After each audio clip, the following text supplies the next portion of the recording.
So ayan guys, so this is the last part ng training. So inayaan na siya ni coach mag-isa na mag-drive. So ang bili ni coach, sa gilid lang daw siya, 5 ikot sa kanan, 5 ikot sa kaliwa. So tignan natin guys kung magagawa ba niya yun na walang sablay. So ayan, abangan natin ang kanyang training na walang nagbabantay.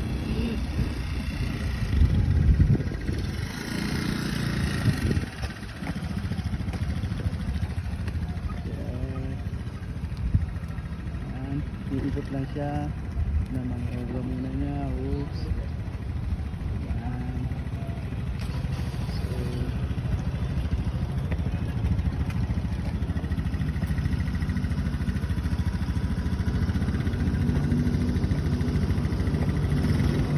anong gagawin niya? Hindi na alam ang gagawin niya guys, pero ayan, nakaandar niya rin.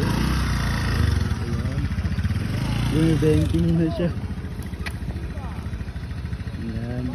Walang nagbabantay sa kanya, si coach nandun, tapos siya dito mag-isa, ikot lang siya.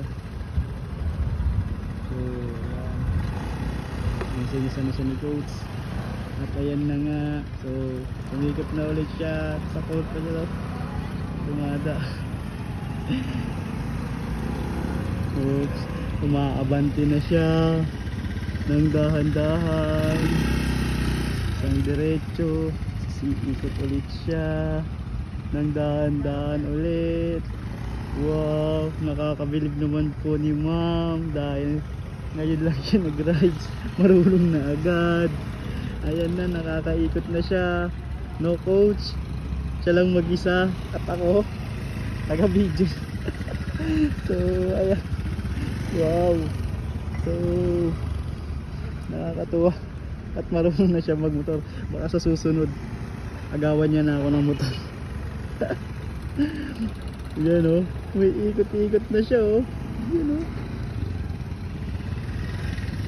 Ayan na po ang ating asawa, ang aking asawa.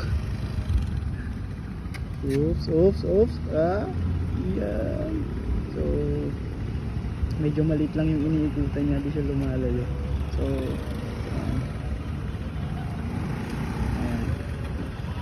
si sir, ganyan si Manja. Ayan, tigot-tigot lang siya gamit ang kanyang MC. At si sir naman, ayan, tigot-tigot lang din. So yan si ma'am.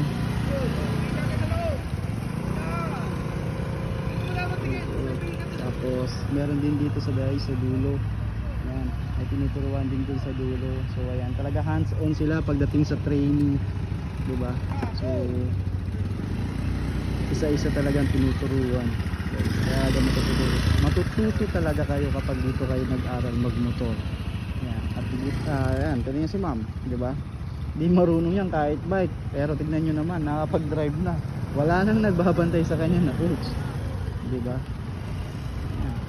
So yan, sobrang galing ng mga nagtuturo dito. At kitang-kita naman, at kita naman ang ebidensya, siya lang yung walang experience dito sa pagmumotor. Pero tignan nyo naman, kapapagaan niya na yung beat na walang coach. Medyo layuan mo yung ikot mo, lumayo ka ng konti. Yan, pinapalayo natin siya para hindi lang siya masyado ikot ng ikot, para ma-practice siya.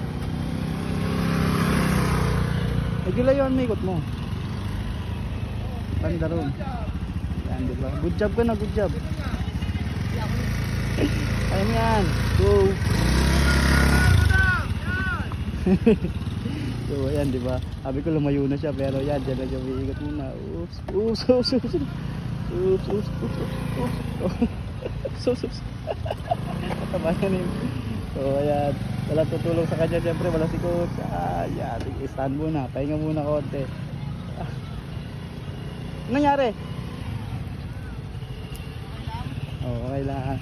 Yan, it's a part of training yun. Yan, diba?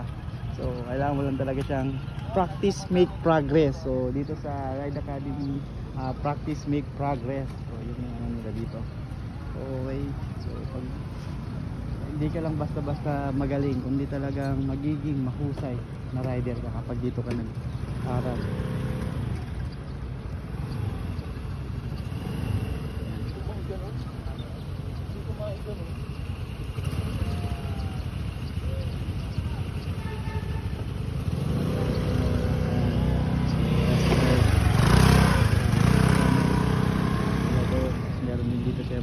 Coach, palapit na. Sa labas. Oh, sa labas. Ayan na. Tinuturuan na siya ulit. Dito ka tumingin. Dito, Oh. yan. Ayan o. Sa labas ka lang. Ito lang. Tignan mo ito. Andyan si Coach ulit. Yung nakatutok sa kanya. So, Kailangan mo na sasabihan ulit siya.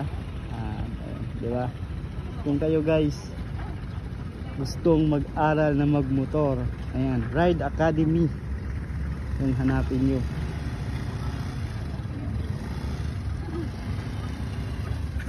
So shoutout sa Ride Academy sa mga instructor. Yan! Ayan, oops. Huwag kakalimutan ng look advance. Look advance yun eh. Pag inunti-unti mo yung tingin mo, ganun din ang liko mo unti-unti rin. Okay, go. Ayan. Ganun ka. Go. Yan. Mabarurot na siya. Yan, nice posted. Di ba? Galing.